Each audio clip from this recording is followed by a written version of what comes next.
حضرت موسیٰ علیہ السلام نے ایک دفعہ اللہ تعالیٰ سے پوچھا کہ جنت میں میرے ساتھ کون ہوگا؟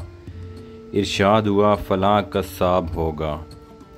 آپ کچھ حیران ہوئے اور اس قصاب کی تلاش میں چل پڑے۔ وہاں دیکھا تو ایک قصاب اپنی دکان میں گوشت بیچنے میں مصروف تھا۔ اپنا کاروبار ختم کر کے اس نے گوشت کا ایک ٹکڑا کپڑے میں لپیٹا اور گھر کی طرف روانہ ہو گیا۔ حضرت موسیٰ علیہ السلام نے اس قصائی کے گھر کے بارے میں جاننے کے لیے بطور مہمان گھر چلنے کی اجازت چاہی۔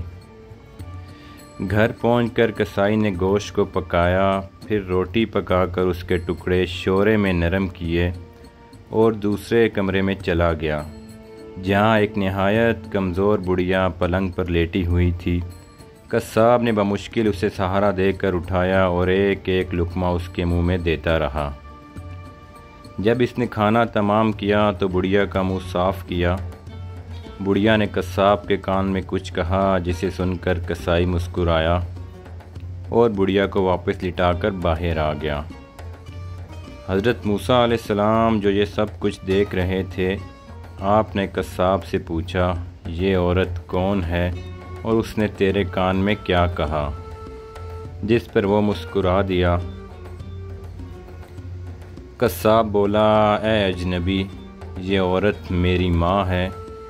گھر پر آنے کے بعد میں سب سے پہلے اس کے کام کرتا ہوں۔